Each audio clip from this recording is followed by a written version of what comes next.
Hi and welcome to the Forest of Arden. My name is Chris Ryan and today a video that you really need to watch because I'm going to show you how hitting a driver from your knees can help you add yards to your tee shots.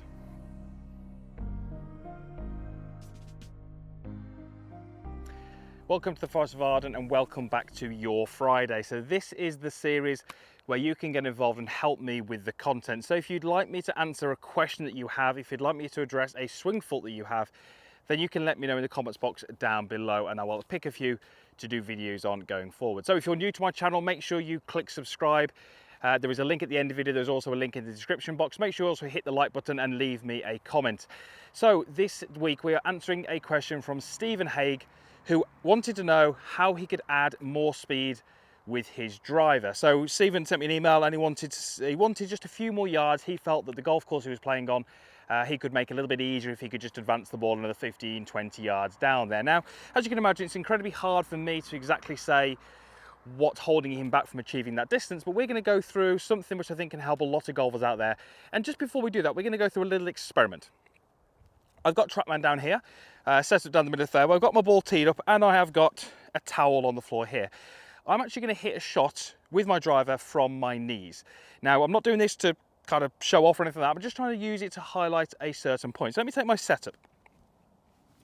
Not my normal setup, as you can imagine. So when I'm on my knees and I'm going to hit this golf ball, I don't really have the ability to use my hips particularly well. I don't really have any rotational ability, maybe 5 or 10 degrees. I can use the ground because I'm contacting the ground through my knees, but this golf swing is very much going to be an upper body swing. I'm going to have limited shoulder turn and I'm going to have limited hip turn. But let's go ahead and hit this and let's see what speed I can generate hitting this golf ball from my knees.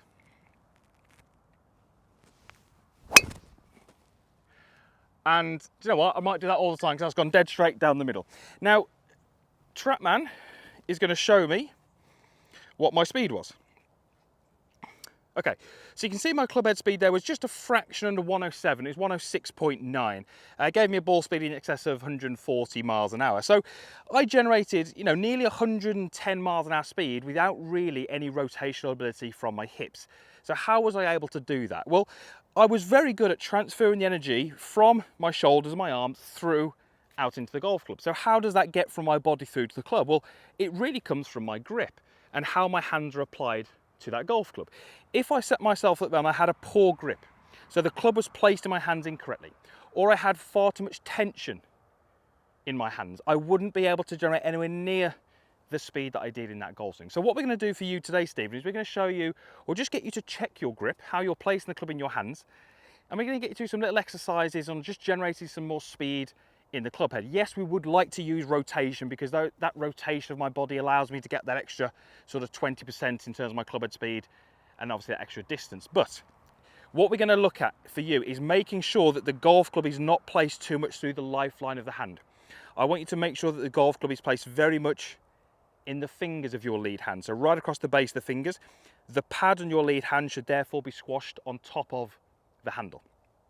In your trail hand, again, we'd like that golf club to be held very much in the fingers rather than the palm of the hand. So if I was to take my lead hand off, I very much feel like I'm holding that golf club in the fingers on my trail hand. So once I've got that golf club set in my hands, I should have the ability to create this leverage here without moving my lead arms. That's a really, really good checkpoint for you. The second thing would be just making sure they have the grip pressure quite nice and light. Yes, we've got to have it enough that we hold the golf club. We don't want that golf club going further than the golf ball, but too tight is definitely going to stifle your ability to generate some speed. So once you've set yourself up, and I've got myself a tee peg here, I've got my hands placed in this fashion here, what I really want you to do is feel like you're not going to use much of the legs and actually just use your arms and your hands and just see if you can create some speed. So I'm just going to use my hands and my arms.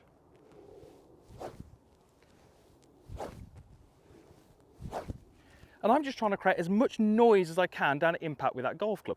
I have to use my handle and I have to trace my handle in such a way, when it gets to this point here, I have to pull the handle back up and in. That's going to help the club head spin out. That, along with how I place my hands on the golf club, is how I'm going to get the energy that I'm creating out into that golf club. That's really what we're trying to do in this video, is we're trying to say, okay, you might be generating plenty of power, but you may be that golfer who can't get it out to the golf club as efficiently as we'd like.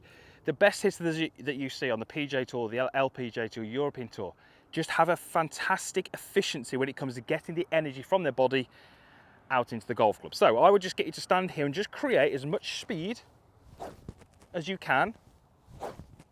And I'm really feeling that my hands are super, super relaxed on that golf club, even to the point that when I finish my goal swing, the pad of my lead hand is away from the handle. All too often when I get this drill with golfers, I'll see. And you can see just how much more rigid that looks, how much stiffer that looks. Very, very inefficient when it's looking to create speed. So if you are looking to add speed to your golf game, there are multiple different ways we can do that. But having a good grip, having a good grip pressure, and having an ability to just create some speed in the club head with your hands and your arms can definitely help you add some speed. Then once you can add in the rotations of the body, you can then really start to generate some distances that hopefully you've not ever hit before, and you can knock it past your playing partners. So maybe even hit a few drives off your knees. It might be a good way to practice, bit of fun, and also get you used to trying to generate that speed through your hands, through your arms, and out into the club head. So as I said at the start, usual stuff is down below. You've got a comments box, you've got a like button, and over here, my logo. Click on that, it'll allow you to be a free subscriber of the channel. It means you won't miss any of the upcoming video. Stephen, I hope that helped, and I hope you can add some yards to your drives. Thank you for watching. We'll see you again soon.